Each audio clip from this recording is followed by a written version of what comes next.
خوشیاں بھی کبھی مانگ کر لی جاتی ہیں، اگر آپ مانگ کر لے بھی لو تو بھی وہ خوشی آپ کو کبھی سکون دے ہی نہیں پائے گی۔ یہ وقت آزمائش کا ہے، تمہاری آنکھیں رات کو گیلی ہوں گی، دل 1000 بار ٹوٹے گا، صبر آزمایا جائے گا، امتحان میں ڈالا جائے گا، لیکن یہ وقت بھی گزر جائے گا۔ ہر مشکل کے ساتھ آسانی ہے، تو یہ مشکل تھوڑی سی باقی رہ گئی ہے۔ پیارے دنوں کا انتظار بس ختم ہونے ہی والا ہے، جہاں اللہ ہوگا تمہارے ساتھ، تمہارے پاس۔ یہی اس کی عطا کا انداز ہے کہ وہ پہلے تمہیں مانگنا سکھاتا ہے اور پھر وہاں سے عطا کرتا ہے جہاں سے ملنا تمہیں ممکن نہیں لگتا۔ وہ تمہیں تم سے گزار کر ہی خود تک لاتا ہے۔ وہ تمہیں پہلے تمہاری پہچان کرواتا ہے، پھر اپنا پتہ دیتا ہے۔ تم اپنی مرضی سے اس کی جانب نہیں جاتے، بلکہ جب اسے تم پر بے حد پیار آتا ہے تب وہ ایسے حالات پیدا کر دیتا ہے کہ تم اس کی جانب کھینچے چلے جاتے ہو۔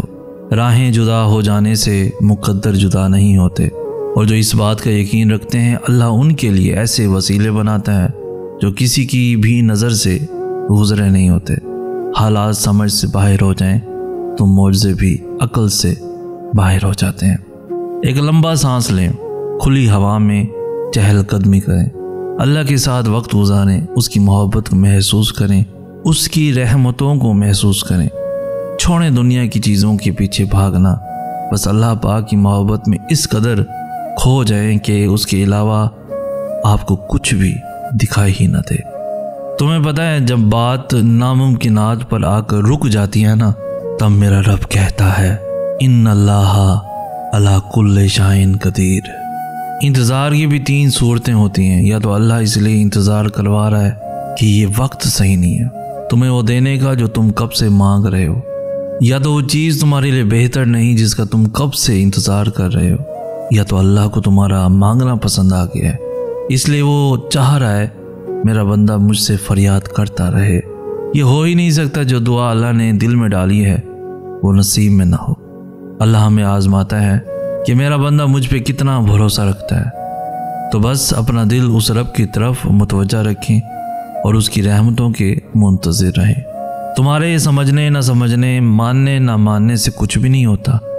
جب اللہ نے کہہ دیا کہ دعائیں پہاڑوں کو بھی اپنی جگہ سے ہلا سکتی ہیں، تو پھر دعائیں نصیب کا لکھا بھی بدل سکتی ہیں۔ قبولیت کا شک تو بنتا ہی نہیں ہے نا۔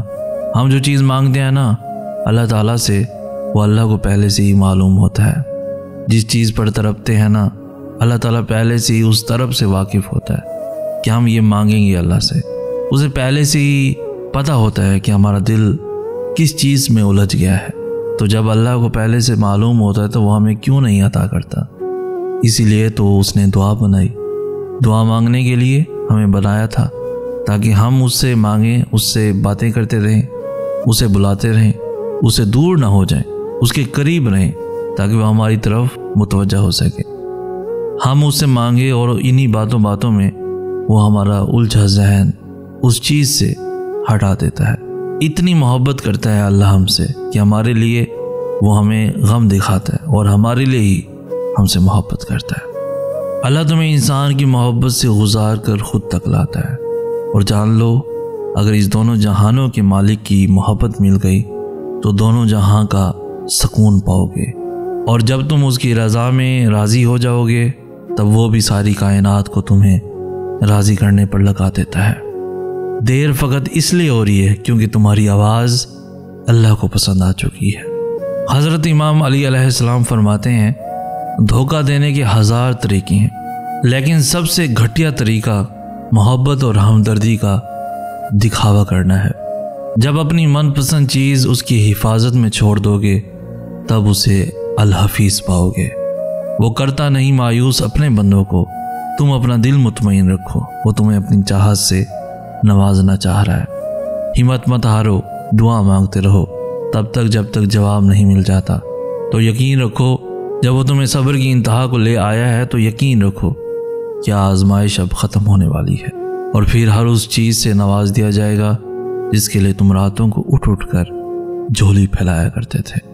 ہم چاہتے ہیں کوئی ہم سے بہت محبت کرے، ہمیں سنے، ہماری ہر بات کا مان رکھے، ہمارا انتظار کرے، ہمیں سوچے، ہماری ہر خواہش کو پورا کرے، ہماری تعریف کرے، ہمیں سمجھے، ہمیں ہر مقام پر تھام لے۔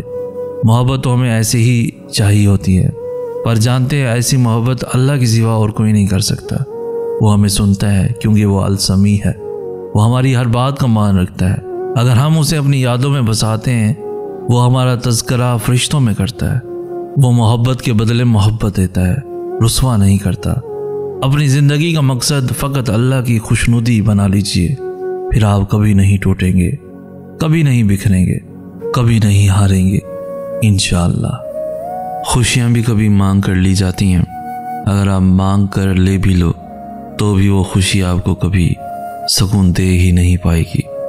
میں ہمیشہ سے ہی مانگتا آیا، یا تو کسی سے رشتہ بنایا ہی نہیں، اگر بنا لیا تو اسے کھونے سے بہت ڈرتا تھا، اور ہمیشہ ہی میرے عزیز مجھ سے اتنی بری طرح سے بچھڑے کہ میرے ہاتھ میں صرف ان کی یادیں رہیں، اور یوں ایک عمر تک مجھے لگتا رہا میری خوشیاں کچھ ہی مخصوص لوگوں تک محدود ہیں۔